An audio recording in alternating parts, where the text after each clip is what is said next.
There's a rather poignant movie playing in our theaters these days. And it's a movie about a journey.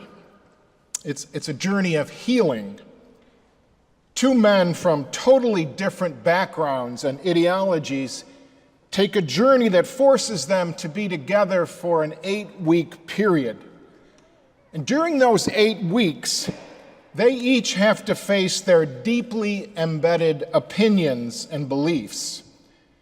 They have to face the hardness of their own hearts, and they have to face their rigid and defensive bodies, poised always to reject what makes them uncomfortable, what is different from what they believe life should be about.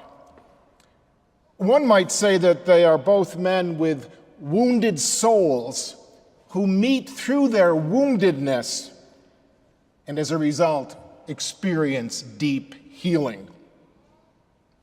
As we began the Advent season, I challenged all of us to take a look at our wounded souls, our wounded world, our wounded nation, and to strive during these Advent days for some kind of healing as we approach Christmas.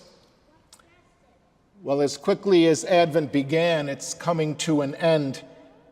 And perhaps now is the time for each one of us to ask ourselves if we have any sense of having experienced any kind of healing during these last few weeks.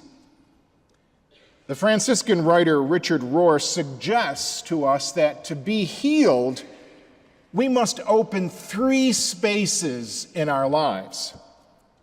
The first is our opinionated head, the second is our closed down heart, and the third is our defensive and defended body.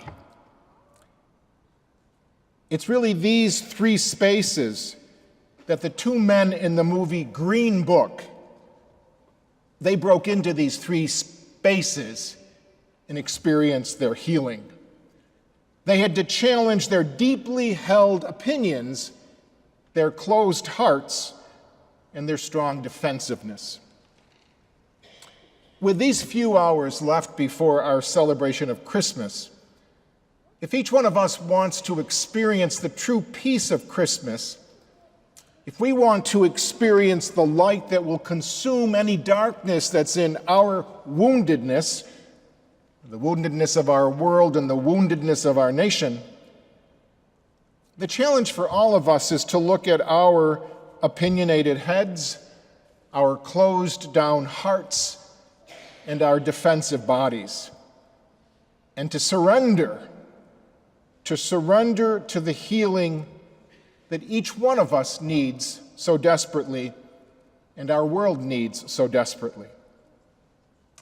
This homily is brief this weekend in order that those who wish to remain after the Eucharist may enter into the sacrament of healing that we offer every year.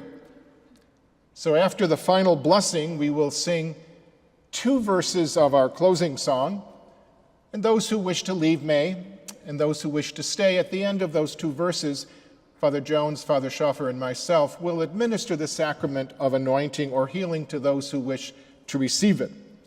There'll be a brief prayer, and then you may individually come forth to receive the healing, the anointing on your hands and on your foreheads.